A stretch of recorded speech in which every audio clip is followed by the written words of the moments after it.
My daughter just down the road, and she's asked me to pick up some tables from our off-site storage building and drop them off at her place because she's got an organic farm sale coming up, community sale. So she removes items from her organic farm, takes them over to kind of a farmer's market, and sells them locally. And they set up inside of a building, and the Costco folding tables are one of the easiest ways to do that. You get your product up off the floor, people can peruse it like a regular store, and on a good day she can sell off whatever's growing down at the farm. So we'll be swinging down to her place a little later today, which means we'll have a stop at my off-site property. It's a couple blocks from here. We bought it initially to manage the move out of Seebeck and down here to Shelton. Since I had extra trucks and trailers that we were using in the move, I couldn't park them all here at the house because the driveway would be blocked. After you're used to living on acreage and having all the room you can use, the idea of living on a couple of community lots on the lake begins to get a bit challenging.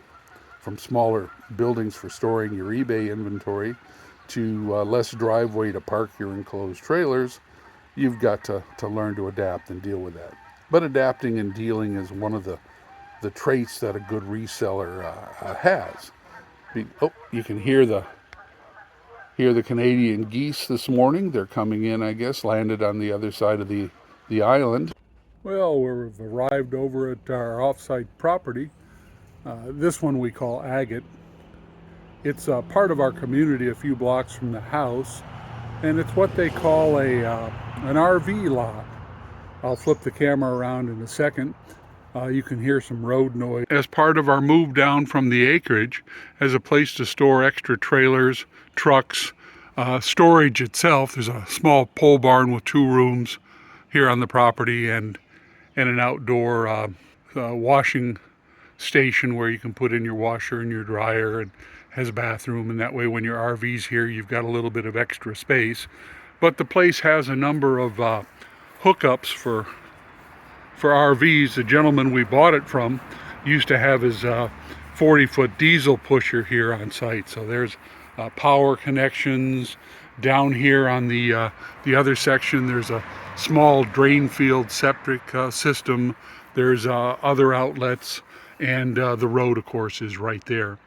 We've used this property for a couple of years, but as we continue to right size, selling off more surplus trailers, and I sold off my 3/4 ton truck, we've decided it's time to empty these buildings out. And you'll see, if we get around to looking at some of my listings and that type of thing, you'll see that Agate is just a shelf storage area. I keep plywood, I keep product that hasn't been listed when I pick it up at auctions, empty totes. This is all what some people would call a death pile. I just call it opportunities that haven't been listed. It's where I keep my bulk storage materials. Those are rolls of corrugated cardboard. We keep packing supplies, that type of thing. The lawnmower that maintains this property. Plywood that I moved down from the other shop and will be using this summer for a couple projects we have planned. And then of course outside, that's my flatbed. Outside in the other building, this is all listed overstock. So what we have in here, maybe I make a bulk buy and I get a quantity of 50 of something. I'll keep a couple over at hand and bring the rest here, and that way I'm not filling up my smaller on-site storage building. So like for instance these example, I only sell these towards the winter time. They're covers for outside enclosures, coolers, split units, that type of thing.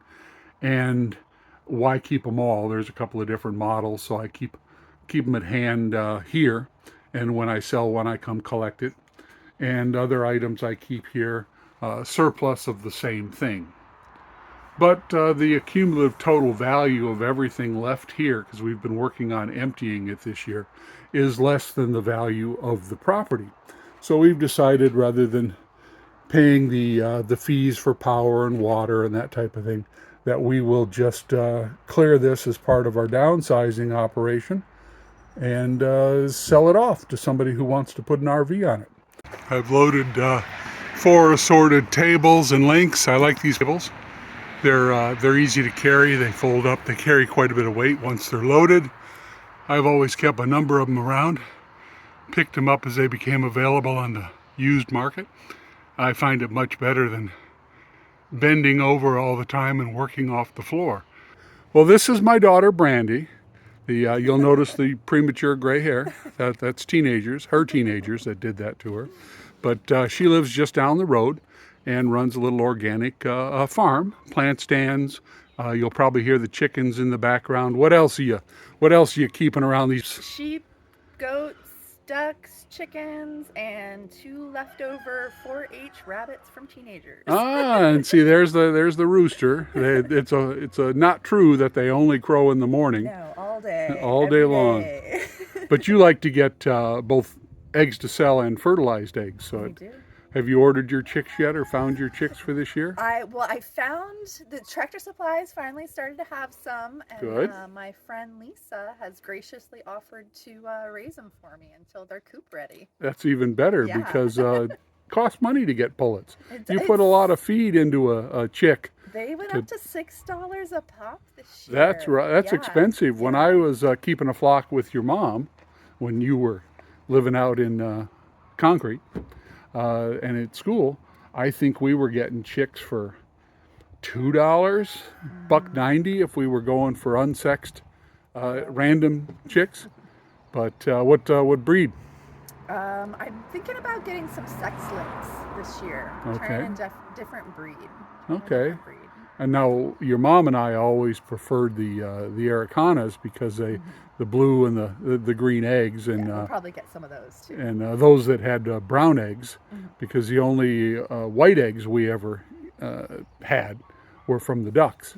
And of course it was you who turned us on to ducks and the idea that ducks and chicks could be I think I hauled your first ones over on the ferry. Actually, you slipped me an omelet one morning at your place and asked me how I liked it, because you had made it with duck eggs. And yeah, eggs are an interesting topic, and I could probably talk for 2 videos alone on chickens and eggs in the industry. But now we've got the best of both worlds.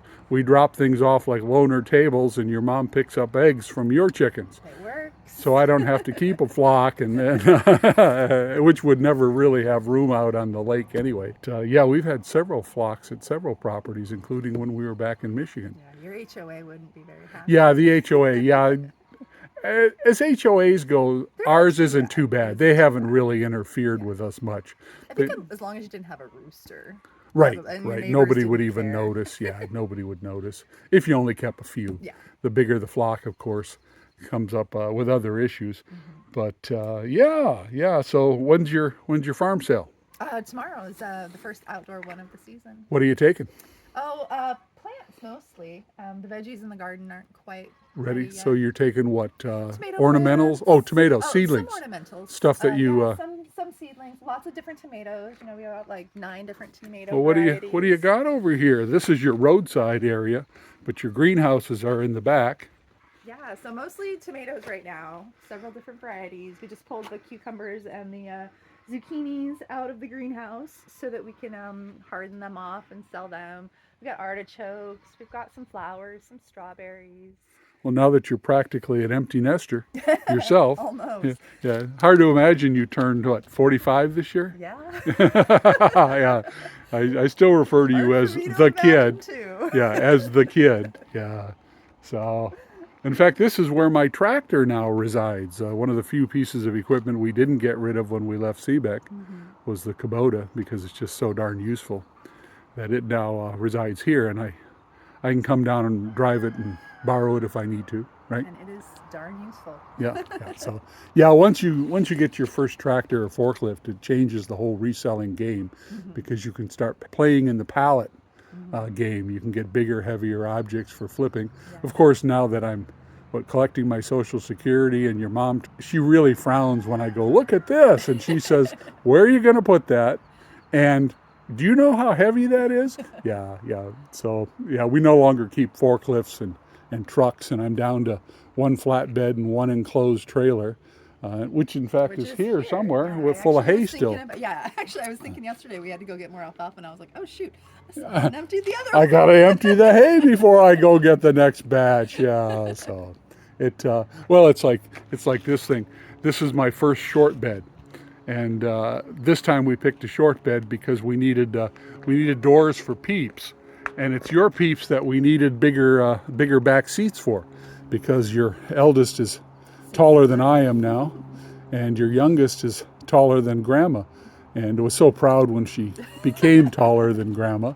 And you're what, 5'10" ish? Yeah. Grandma tells me your mom tells me I'm shorter than I used to be.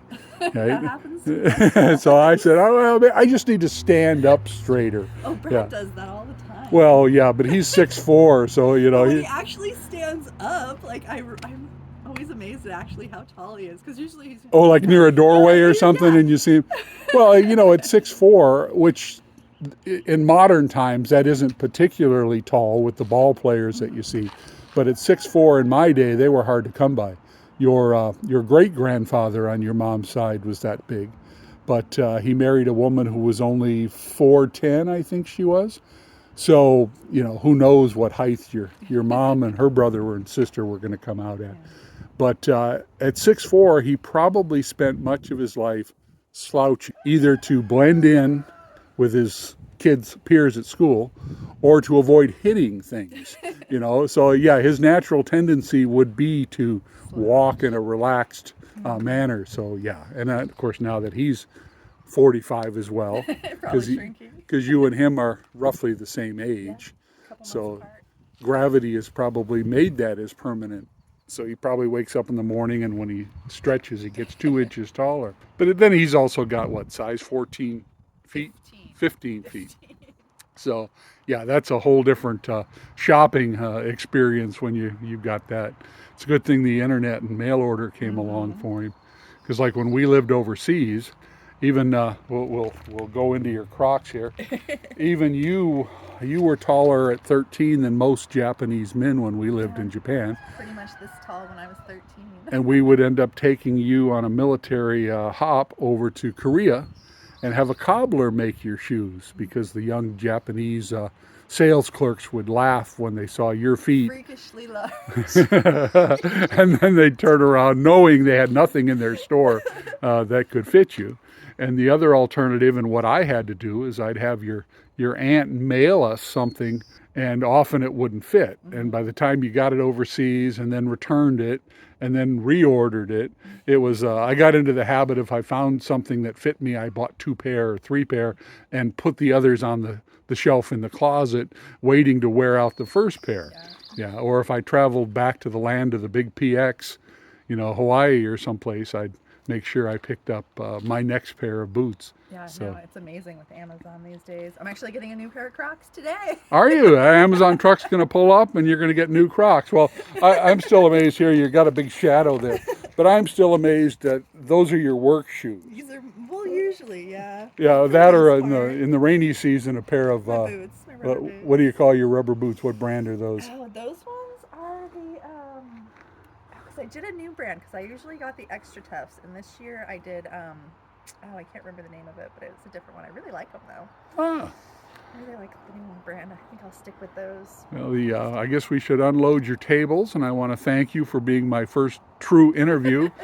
Well, I'm back at the house, just dropped off the tables at Brandy, and after doing that quick interview with her, I have the advantage of actually enjoying my children. I hope it shows.